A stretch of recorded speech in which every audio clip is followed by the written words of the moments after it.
So anyway, let's talk about some Darth Maul. So in live action, we've only really seen him appear in two projects, and that's Episode 1, The Phantom Menace, and the Solo Star Wars movie from like 2019, I think.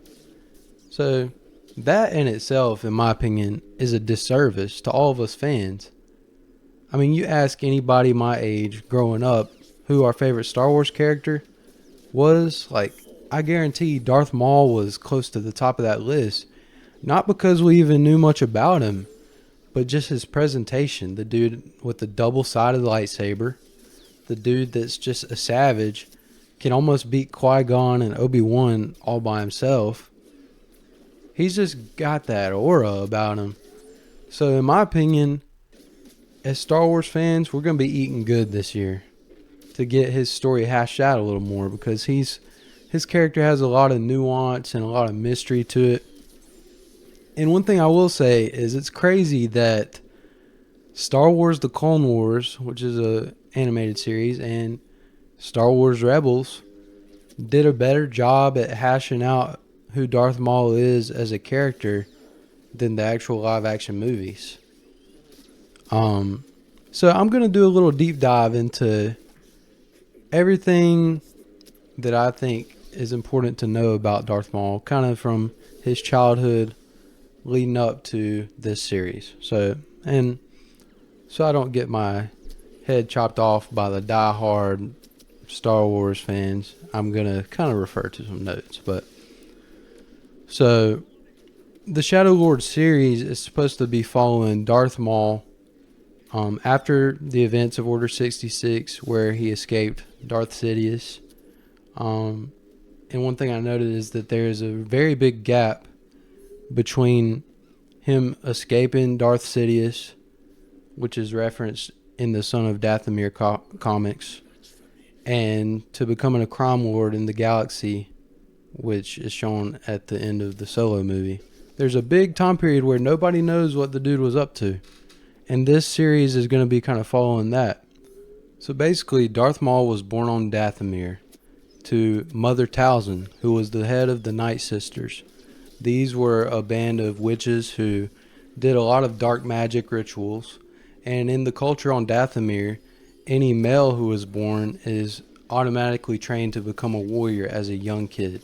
So from his childhood, he was subject to some very dark rituals. Borderline abusive, maybe not even borderline. The dude was abused in his childhood. And one thing that people get twisted about Darth Maul, they see all the black marks around his skin and they think he was born like that. No, that was part of a ritual.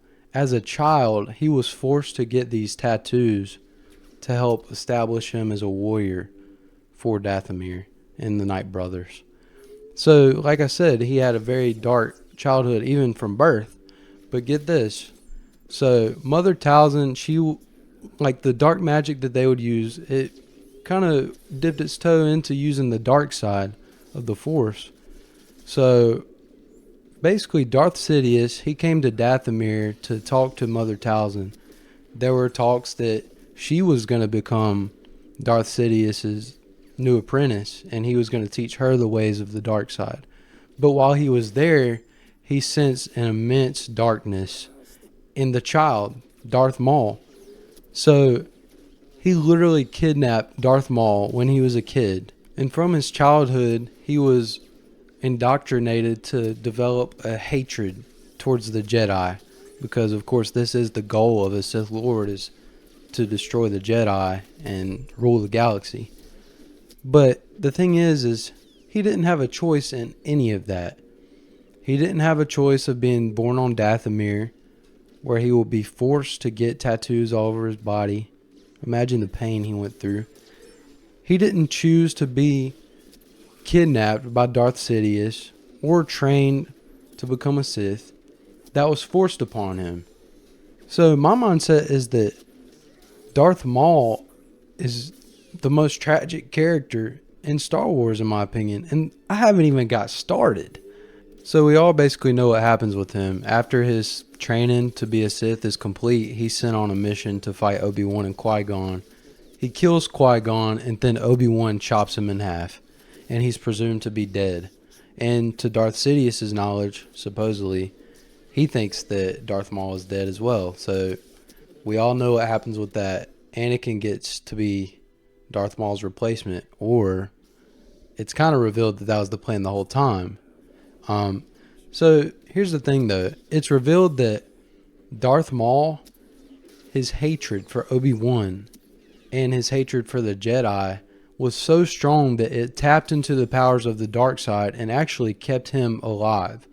But because his bottom half of his body was chopped in half, he was stuck. He couldn't do anything. So Mother Talzin gets the win that her son is actually alive, and she uses a dark ritual to revive him. And the rest of this stuff that I'm going to be talking about is going to be all in the Star Wars The Clone Wars show. So once Maul is able to function again, him and his brother Savage Opress proceed to build a massive crime syndicate that became very powerful, and they were in the process of wanting to take over Mandalore. Basically, Darth Sidious gets wind of this, and he decides he's going to confront Maul. Maul is sitting there, and he's like, I sense a presence that I haven't felt since Master. And he just realizes his old master is there, and you can hear his voice tremble.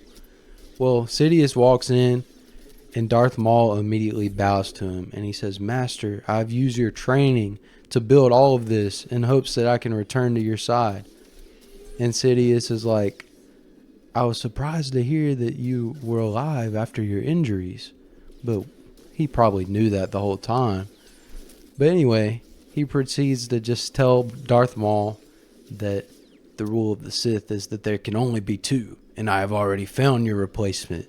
And a crazy fight breaks out. Peak, dude. Peak Star Wars. And in the process, Sidious kills Darth Maul's brother right in front of him. Maul begs for mercy. He begs and begs. And he says, please, Master, show me mercy. And basically Palpatine captures him. After that, there's these comics called The Son of Dathomir that show how Maul was actually able to escape Palpatine and get back to his crime syndicate, that where they ended up just completely taking over Mandalore. They sieged it. And so get this. So after Maul completely takes over Mandalore, Ahsoka, who at this point has left the Jedi, she gets wind that Darth Maul plans to kill Anakin Skywalker. So she takes some clone troopers to Mandalore to confront Maul. And Maul pleads with her that she's going to be making the wrong choice. And he starts to describe what he already knows about Anakin. He says that he's sensed this for a long time, that Anakin has been groomed by Darth Sidious to be the next Sith Lord. And he says he is the key to everything, to destroy. He has long been groomed for his role as my master's new apprentice. Every choice you have made has led you to this moment. And as this is happening, Order 66 takes place. So that makes the stakes even higher. He's pleading with Ahsoka, please, we can put an end to this if we work together. But after hesitating, you can tell she was thinking about it. Ahsoka refuses, and they take Maul in. But like I said, Order 66 was happening. So of course the clones, they turn on Ahsoka as well. She ends up freeing Maul, and they end up working together. And he ends up pleading with her some more. But once again, she can't get this good image of Anakin out of her head, thinking he is just the best thing since sliced bread. When in reality, he was turning to the dark side, and the Empire was about to take over. She ends up getting Maul in a position where he can either fall to his death, or she can hold him with the Force and keep him up. And he's like, let me go. Let me die. You don't know what you're doing. He's getting captured. And he says, you don't know what you're doing. You're all going to burn. You're all going to die. It is one of the most intense Star Wars scenes I've seen in my life. And I was watching it the other night, holy crap. But anyway, it just shows you this, Darth Maul knew the plans of Sidious. And he tried to get Ahsoka to join. Everybody says that the balance of the Force is a balance between dark and light. To me, it seemed like a nice proposition. Me and you, Ahsoka, are working together, and we're going to stop the Empire. But that's the thing. The root of it was that he wanted revenge on Palpatine for replacing him. And he also wanted to kill what he called the prize pupil, Anakin. His motives weren't good, but the action would have saved the galaxy. And so when I say that, it makes me think that, first off, Ahsoka was the victim of an echo chamber because she tried to tell the Jedi. She called them right after she had got Maul captured. And they're like, oh, you're no longer part of the Jedi Council. We cannot talk to you about such matters. That's the thing. The Jedi, they do a lot of talking, but by the time they want to take action, it's too late. So sometimes you need someone like Maul who is willing to make the hard choices, who is willing to take action, even if it does mean some people getting taken out. But Ahsoka, she's been influenced by that Jedi mindset, that echo chamber. And it sounds like something that happens nowadays. You got some prominent leader, everybody's like, oh, he's so good, he's so good. When someone starts asking questions, you get shut down real fast.